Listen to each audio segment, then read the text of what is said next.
পর্যায়ে বিভিন্ন গ্রুপের নাম। প্রথম গ্রুপ হলো ক্ষার ধাতু। দ্বিতীয় গ্রুপ মিট ক্ষার, মানে মাটিতে যে সব ক্ষার ধাতু পাওয়া যায়। অবস্থান্তর মৌল গ্রুপ 3 থেকে 11। আর অপধাতু, এই সিঁড়ি আকারে যেটা গেছে সেটা হলো অপধাতু, সিঁড়ি আকারে। এরপরে নিক্টোজেনের গ্রুপ 15 মূল্য, যা শ্বাসরোধকারী গ্যাস হিসেবে পরিচিত। তারপরে গ্রুপ 16 চালকোজেন, যা আকরিক সৃষ্টি করে, বিভিন্ন ধরনের আকরিক সৃষ্টি করে। গ্রুপ 17টা হলো হ্যালোজেন, যা সমুদ্রে লবণ প্রস্তুত করে, বিভিন্নভাবে লবণ প্রস্তুত করে।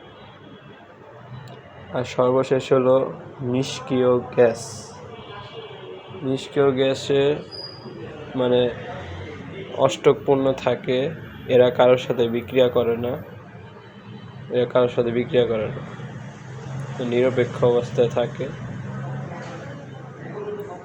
আর হলো ল্যান্থেনাইট, অক্টেনাইট, আন্ত অবস্থান্তর বা বিরল মৃত্তিকা। বিরল মৃত্তিকা মানে এদেরকে মাটিতে প্রকৃতিতে সহজে পাওয়া যায় না, এই কারণে এদেরকে বিরল মৃত্তিকা বলা হয়।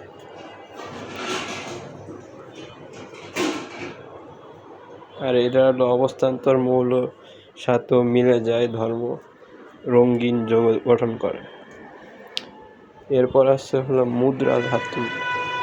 এই 4টা ধাতু দ্বারা বিভিন্ন ধরনের মুদ্রা বানানো হয়,